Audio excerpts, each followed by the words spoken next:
Here we have the used pre-owned Renz DTP 340M heavy duty punching machine. It's extremely popular due to its compact size and modular abilities. It's heavy duty and it's also heavy weight. I mean, we're talking 40 odd kilos with the die, so it's not a little lightweight machine. Very popular. You can change the dies in less than a minute, that I'll show you in a mo. We can have 3-to-1 round hole, 3-to-1 square hole, plastic comb dies, spiral dies, calendar dies. We have a couple of dies here, lot on the bench that I can show you in a mo changing over. Punching capacity is about 35 sheets, depending on the die. Simply drop them in. If I just turn the machine on. Foot switch activated. In this case, we're doing the round holes like so. Can cut off any pins if you want to do little pocket books, so you don't end up with half a hole in any of the positions. And a couple of the good little features on there. If you have a wire that's fell out of a box and you don't know what the wire is, what size it is, you can simply insert it into that hole there, if the camera can pick it up. Spin it around and you can correspond with a wire size there, which is quite useful for odd wires. If you have a book and you want to know what wire size to use to bind it, you can just lay the book thickness against the side there, and again we can go what wire size we're going to need. Always go for a slightly thicker rather than a slightly smaller wire, due to the pages turning. If you try and go too tight, the pages will be difficult to turn on wire binding. This is one of the little features. There's also a margin adjuster, so you can adjust the margin between the edge of the paper and the holes. I'll just quickly show you changing the die. I mean, it's literally less than a minute. Undo the 2 spinners on each side, like so. Lift out the die, and it's a proper heavy constructed die. It's not a little lightweight die. Just put that on the floor for a moment. We'll just put in this one, a 3-to-1 square hole this time. Just make sure the pins are all the way back before you drop the die in. Drops in like so. If it doesn't locate right, the pins are generally not fully back. Just put the spinners in. Left hand spinner, right hand spinner, and it's as easy as that. So just change one die in probably less than a minute. Chippings drawer, just slide out, it holds all the chippings. One thing I will say about on why some people get confused, what's the difference between 2-to-1 and 3-to-1? Don't know if the camera can pick it up there. This is a 2-to-1 wire, 2 holes per inch, and this one here on the right hand side is 3-to-1, 3 holes per inch. Now what we have, that one is 34 loops, and a 2-to-1 on A4 length is 23 loops. So there is a difference on the punching that does confuse some people.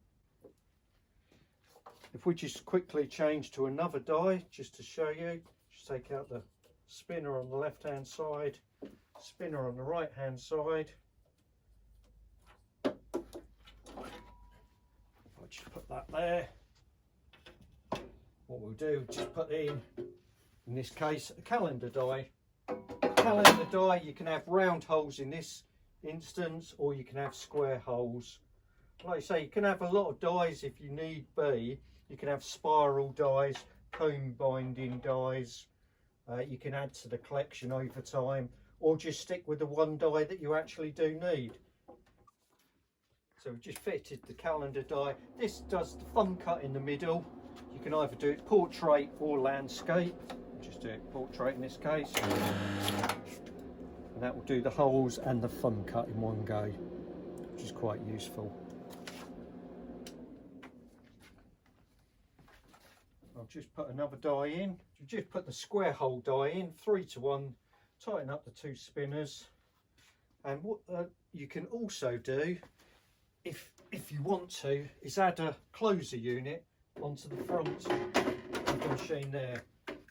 Closer unit, it also comes with a little hanger for the wires, and an adjustable stop for the wire size closing. So if we're going to do a book, in this case, just quickly show you, we've got a clear cover.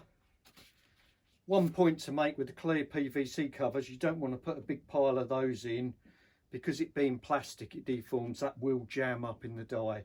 Only one sheet or interleave it, but generally one sheet. So we have a book, generally got a back cover, and what we'll do, we'll put the back cover on top. You'll see why in a mo, because when we open the book up finally, we want to hide the join. So just put it in, turn the machine on, slide it along is best, hit the foot switch. So we do a punch in, hang it on the wire. If there's more thicker book, you do another punch like so and add it in. To close the wire, easy way, put your fingers under, thumb on the top to put a little bit of a bend in it to hold the wire, and close it like so. What you can then do is fold the back cover round to the front, so that join is hidden in the back of the book like that. Other thing with wire binding, obviously you can open pages back to back, which is quite good to lay it flat on a work surface.